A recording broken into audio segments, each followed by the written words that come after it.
Window of opportunity, jendela kesempatan. Istilah window of opportunity ini mungkin saudara bisa temukan secara umum. Dan namanya saja kesempatan itu tidak selalu ada. Makanya disebut window, jendela, celah kesempatan. Tetapi saya mau katakan bahwa di dalam Tuhan Yesus Kristus, window of opportunity itu selalu terbuka. Amin. Inilah yang ingin saya sampaikan, bahwa masih ada jendela kesempatan yang terbuka bagi kita dalam keadaan apapun juga. Mari kita pertama-tama melihat apa itu window of opportunity. Saya mulai dengan sebuah ayat di dalam Kejadian pasal 6 ayat yang ke-16. Buatlah atap pada bahtera itu dan selesaikanlah bahtera itu sampai sehasta dari atas dan pasanglah pintunya pada lambungnya, buatlah bahtera itu bertingkat, bawah, tengah, dan atas. Saudara, gambar ini tentu tidak persis ya, karena kita nggak ada yang tahu bahtera Nuh itu sebenarnya gimana bentuknya, tapi ancer-ancernya kita tahu dan kita bisa berimajinasi. Bahwa dikatakan bahtera itu tingkat 3, saudara. Ada bawah, ada tengah, ada atas. Lalu bahtera itu dikatakan ada pintunya, dan pintunya itu di tingkat yang kedua, di lambung. Jadi kalau naik itu mesti pakai tangga itu kayaknya. Dan yang terpenting, yaitu di tingkat paling atas, tingkat yang ketiga, itu ada jendela, saudara. Jadi ada bangunan, lalu ada atap, dan dikatakan jangan ditutup, ya, sisakan sehasta. Nah, sehasta ini tujuannya untuk jendela. Nah, ini sangat penting tentunya ya, sebab saudara bisa bayangkan begitu banyak binatang di situ, kalau nggak ada udara bagaimana, nggak ada ventilasi ya. Dan mereka tinggal di bahtera itu 1 tahun 10 hari total itu. Mulai Allah mencurahkan hujan sampai selesai dan sampai air itu kering. Nah, saudara-saudara, ini adalah catatan tentang jendela yang pertama-tama di dalam Alkitab. Jendela di lantai 3, saya katakan. Nah, kita harus tahu saudara-saudara bahwa bahtera Nuh ini bahtera keselamatan, berlantai 3 ini punya pengertian rohani. Itu bicara tentang Tritunggal Allah kita. Ada Bapa, Anak, dan Roh Kudus. Nah, itulah sebabnya lantai 3 ini bicara tentang pribadi Roh Kudus. Pribadi Roh Kudus ada di lantai yang ketiga. Dan di situ ada jendela, ada ruang atau ada celah di mana udara itu bisa masuk, sinar itu bisa masuk untuk memberi kehidupan bagi semua yang ada dalam bahtera. Nah, inilah pekerjaan Roh Kudus, saudara-saudara. Jadi jendela keselamatan, window of opportunity itu kaitannya dengan Roh Kudus. Roh Kudus memberikan kesempatan kepada kita. Di mana ada Roh Kudus? Kalau dalam diri Anda dan saya, Roh Kudus itu masih ada, tinggal di situ, berdiam di situ. Percayalah bahwa segala sesuatu masih ada kesempatan. Amin. Dalam menghadapi segala sesuatu selalu ada kesempatan. Kenapa? Karena Roh Kudus itu adalah Tuhan. Dia adalah Allah sendiri. Dia adalah pribadi ketiga dari kesatuan Allah yang diam di dalam kita, saudara. Nah, sekarang kita beralih kepada yang kedua. Kita tahu cerita ini, saudara. Saya katakan ini adalah jendela Daniel. Demi didengar Daniel bahwa surat perintah itu telah dibuat, pergilah ia ke rumahnya, dalam kamar atasnya, sekali lagi di atas. Ada tingkap-tingkap, ada jendela yang terbuka ke arah Yerusalem. 3 kali sehari ia berlutut, berdoa, serta memuji Allahnya seperti yang biasa dilakukannya. Saudara tahu tentang cerita ini bukan? Bagaimana Daniel dikerjai. Saudara jangan kaget kalau saudara dikerjai orang. Ya. Karena tidak semua orang suka kepada kita. Apalagi kalau saudara lurus, benar, wah itu tambah nggak disukai orang. Karena dunia yang kita tinggal ini sudah dunia yang bengkok, distorted, corrupted world. Yang sudah bengkok, yang sudah rusak. Sehingga yang namanya orang benar itu justru akan tidak disenangi. Daniel juga demikian. Dia dikerjai, saudara. Tapi Daniel walaupun tahu dia tidak peduli. Karena baginya lebih baik mati karena kebenaran daripada hidup tetapi menyangkal Allah. Dia tetap setiap pagi, siang, sore dia berlutut dan menghadap Yerusalem, berkiblat kepada Yerusalem. Berdoa untuk apa? Saya yakin dia berdoa untuk bangsanya, untuk pemulihan bangsanya. Dan saudara-saudara kita tahu akhirnya Daniel dijebloskan ke gua singa, tapi Tuhan bela. Tapi yang saya mau tekankan, fokuskan di sini, karena kita sedang mencari pengertian apa sebenarnya window of opportunity itu. Dan saya katakan inilah jendela doa, saudara. Jadi jendela kesempatan itu bicara tentang jendela doa, di mana kita berdoa kepada Tuhan. Ada orang berkata meskipun semua tertutup, masih ada jalan terbuka, yaitu ke atas. Dan ini jendela doa, saudara. Bisa amin kan? Haleluya. Makanya saya katakan jendela kesempatan, window of opportunity itu bagi anak Tuhan itu tidak pernah tertutup. Karena jendela ini selalu terbuka, saudara. Amin. Yunus saja di dalam perut ikan itu masih bisa berdoa. Dan Tuhan dengar. Jadi kalau saudara sekarang merasa dirimu sedang menghadapi jalan buntu, saya mau katakan ada satu jendela yang masih terbuka. Yaitu jendela yang ke atas. Jendela doa itu masih terbuka. Tidak pernah tertutup. Amin. Haleluya. Nah sekarang coba kita gabungkan 1 dan 2 tadi. Maka kita temukan ayat ini. Akan tetapi kamu, saudara-saudaraku yang kekasih, bangunlah dirimu sendiri di atas dasar imanmu yang paling suci. Dan berdoalah dalam Roh Kudus. Berdoalah dalam Roh Kudus. Berdoalah oleh Roh Kudus. Berdoalah bersama dengan Roh Kudus. Mengapa kita perlu Roh Kudus? Karena Roh Kudus itulah yang menolong kita di dalam doa kita. Sebab itu saudara, mari semua jemaat rindu untuk dipenuhi dengan Roh Kudus. Tuhan bilang kamu harus dibaptis dengan Roh Kudus. Sebab itu kita yang belum dibaptis dengan Roh Kudus, saudara minta kepada Tuhan, berdoa, rindu. Berdoalah dalam Roh Kudus. Saya masuk kepada jendela yang ketiga, yaitu jendela Rahab. Kita tahu ceritanya juga, jadi saya tidak mengulang saudara-saudara, ya saya anggap saudara sudah tahu, sudah baca Alkitab. Bagaimana Allah menyelamatkan 2 pengintai, ya termasuk Rahab juga. Karena dia menolong 2 pengintai ini, dia selamat. Tetapi ada pesan penting bagi Rahab dan seluruh keluarganya, yaitu dikatakan apa? Sesungguhnya apabila kami memasuki negeri ini, haruslah tali dari benang kermisi ini kau ikatkan pada jendela tempat engkau menurunkan kami. Jadi 2 pengintai itu diselamatkan lewat jendela. Dan 2 pengintai berkata, ini tali dari benang kermisi ini kamu ikat di jendela ini. Karena inilah yang akan menyelamatkan nanti. Nanti kalau Yeriko diruntuhkan, keluargamu tidak akan dibunuh. Karena ada benang kermisi ini. Tali dari benang kermisi. Dan itu saudara-saudara tidak lain berbicara tentang darah Yesus. Benang merah, tali kermisi itu memang dicelup dengan warna merah darah. Sehingga menyolok mata. Jadi itu saya berpikir kenapa mereka harus keliling selama 7 hari ya, total 13 kali. Salah satunya mungkin mereka harus melihat mana ini rumahnya Rahab. Ya toh? Mereka sambil keliling, sambil lihat, oh yang ini. Ada benangnya ini. Karena rumahnya Rahab itu di benteng. Saudaraku yang dikasihi Tuhan, darah Yesus adalah dasar bagi kita untuk berdoa. Darah Yesus bicara tentang pengampunan. Dosa kita disucikan. Kita diampuni oleh Tuhan. Disucikan oleh darah Yesus. Dan itulah yang membuat kita benar di hadapan Allah. Sehingga doa kita didengar oleh Tuhan. Saudara pikir siapa kita ini? Siapa Anda ini? Siapa saya ini? Siapa kita kok Tuhan itu harus dengar doa kita? Kalau secara manusia kita ini tidak layak. Kok mau minta sama Tuhan? Doa aja mungkin nggak layak. Gitu? Kita masih banyak salah dosa, kelemahan dan kekurangan bukan? Kita sadar bukan? Tapi ketika kita datang kepada Tuhan, kita berkata, Tuhan ampuni aku.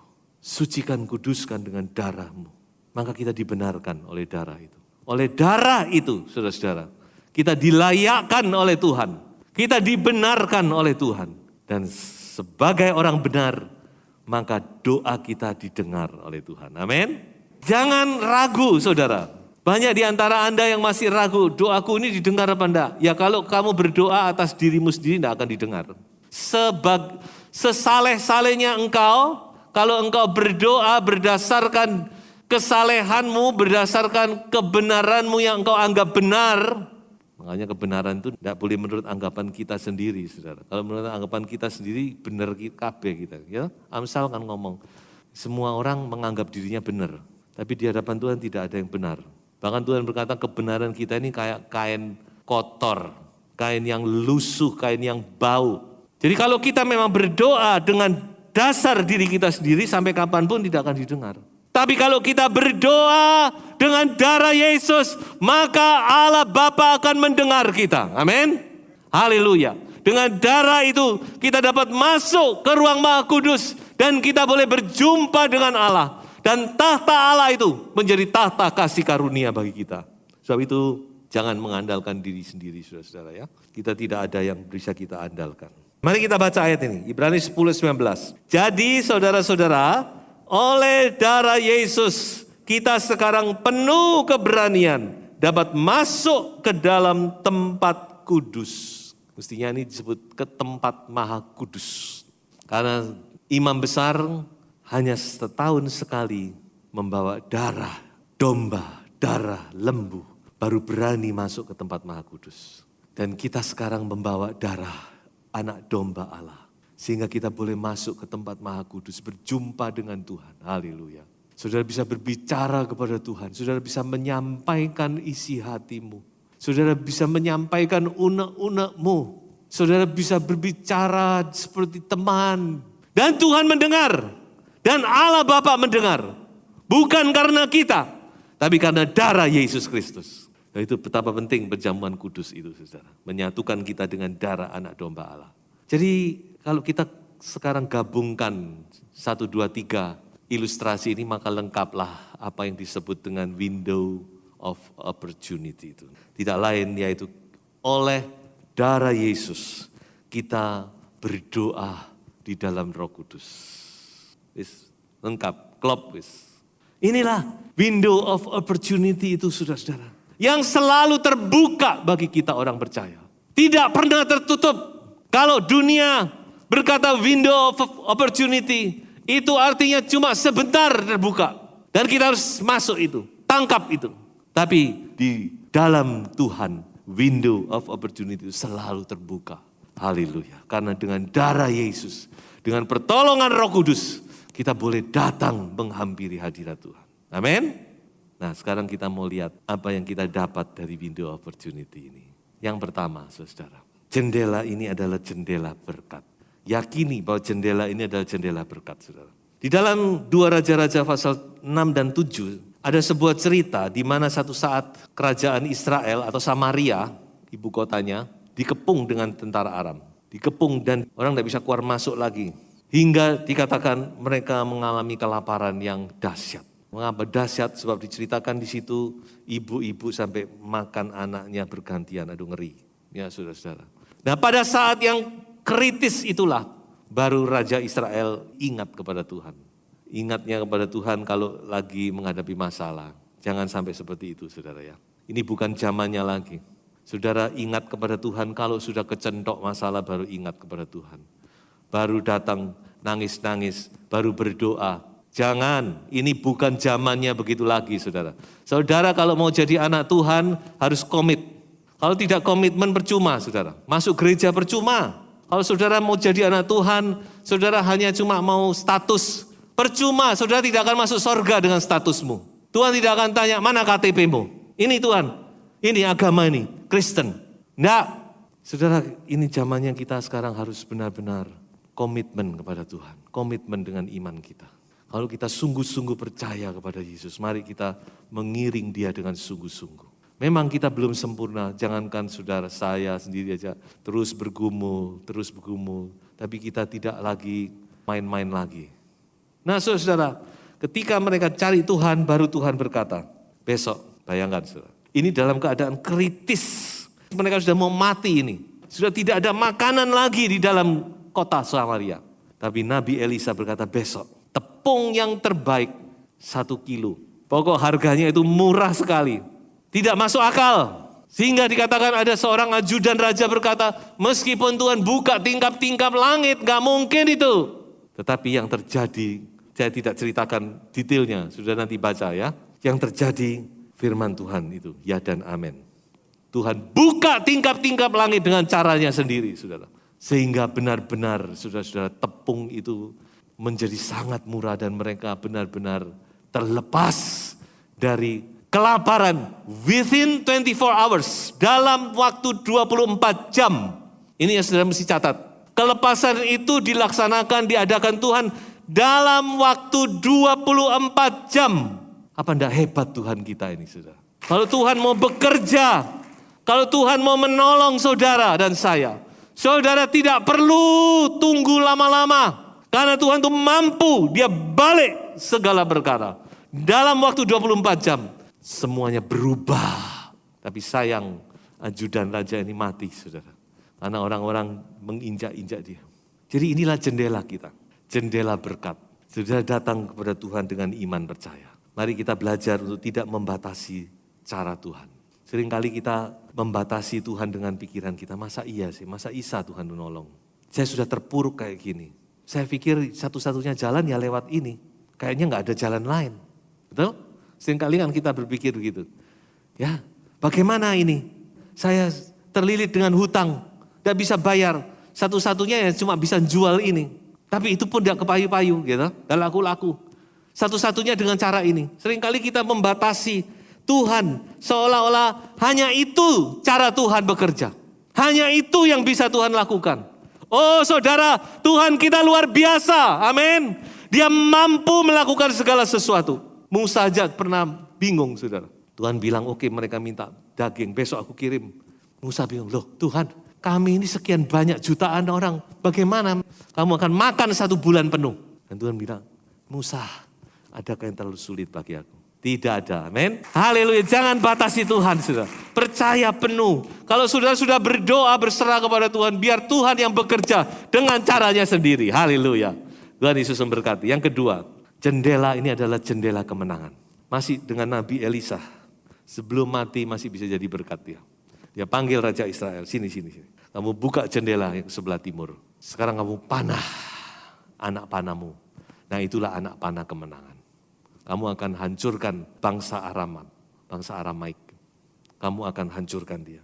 Nah saudara-saudara, jendela kemenangan. Tadi kita sudah bicara tentang doa di dalam Roh Kudus. Saya teringat di dalam Efesus pasal 6 bahwa salah satu senjata kita untuk mencapai kemenangan adalah dengan doa. Coba kita baca saja, saya tidak catat di sini, saya bacakan saja. Efesus 6 ayat yang ke-18. Ada 7 senjata dalam peperangan rohani. Dan salah satunya adalah berdoa di dalam roh. Dalam segala doa dan permohonan, berdoalah setiap waktu di dalam roh. Dan berjaga-jagalah di dalam doamu itu dengan permohonan yang tak putus-putusnya untuk segala orang kudus. Jadi saudara-saudara, berdoa itu juga senjata kita untuk mendapatkan kemenangan. Memang kadang-kadang mungkin ada di antara saudara yang menghadapi masalah persoalan. Secara manusia Anda tidak mampu. Tidak mungkin menang. Mungkin lawanmu itu orang kuat. Mungkin ya. Dan dia mampu membeli segala perkara. Bahkan keadilan pun mampu dibeli misalkan. Tapi percayalah, saudara berdoa, Tuhan akan memberikan kemenangan. Tidak ada yang bisa melawan Tuhan. Pembelaan Tuhan itu lebih dari segala-galanya. Jadi itu bagi saudara yang menghadapi masalah persoalan, saudara berdoa. Dan saya yakin jendela kemenangan itu masih terbuka. Amin. Dan yang ketiga, yang terakhir adalah jendela keluputan atau kelepasan. Saudara perhatikan, ini cerita yang menarik. Bagaimana Paulus juga pernah diselamatkan lewat jendela di Damsyik. Nah yang menarik sekali saudara, kalau kita renungkan bagaimana Paulus ini, sekali lagi kita melihat kehebatan Tuhan. Paulus berangkat dari Yerusalem menuju ke Damsyik. Perhatikan, dari Yerusalem menuju ke Damsyik. Untuk apa? Untuk mencari orang Kristen. Untuk dianiaya oleh Paulus. Dan dia sudah punya surat izin dari raja. Surat sudah tersedia. Ini perjalanan, tidak tahu makan berapa waktu. Bisa aja cuma berapa jam. Siapa yang dapat menolong orang Damsyik? Enggak ada. Mungkin mereka semua sudah ketakutan. Mungkin cari jalan gimana nanti, sembunyi atau bagaimana. Ini Paulus sedang berangkat menuju ke Damsyik. Dia berangkat sebagai penganiaya orang Kristen. Dia berangkat sebagai musuh dari gereja. Tapi saudara perhatikan, something happen. Ada sesuatu yang terjadi di tengah jalan. Sehingga ketika dia tiba di Damsyik, dia tiba sebagai pembela orang percaya. Beri tepuk tangan untuk Tuhan kita. Betapa luar biasa bukan Tuhan ini? Dia sanggup mengubah segala sesuatu. Mungkin bagi manusia mustahil. Tidak ada yang bisa menolong. Tetapi masih ada Tuhan. Tuhan hanya sekejap. Dia ubahkan Paulus. Dari seorang penganiaya menjadi seorang pembela. Dan sekarang Paulus yang harus mengalami penganiayaan itu, saudara. Ya, dia dikejar-kejar mau dibunuh di Damsyik, saudara.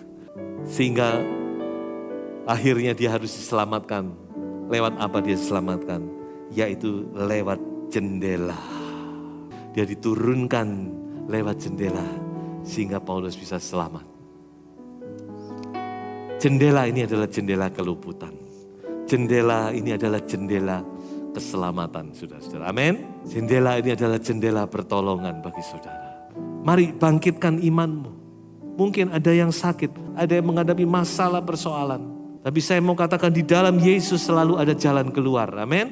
Saudara, jangan batasi Tuhan. Biarkan Tuhan bekerja dengan caranya sendiri. Untuk menolong engkau. Untuk memberkati engkau. Untuk meluputkan engkau. Untuk memulihkan ekonomimu. Untuk menyembuhkan tubuhmu yang sakit. This is the time of the opportunity. Inilah kesempatan yang Tuhan berikan. Berdoalah selagi dia dekat, kata firman Tuhan. Mari kita baca ayat ini. Pencobaan-pencobaan yang kamu alami ialah pencobaan-pencobaan biasa yang tidak melebihi kekuatan manusia. Sebab Allah setia dan karena itu Ia tidak akan membiarkan kamu dicobai melampaui kekuatanmu. Pada waktu kamu dicobai Ia akan memberikan kepadamu jalan keluar sehingga kamu dapat menanggungnya. Inilah jendela itu, saudara. Yaitu jendela doa. Haleluya. Di mana ada doa, di situ ada jalan keluar. Beri tepuk tangan untuk Tuhan kita. Haleluya.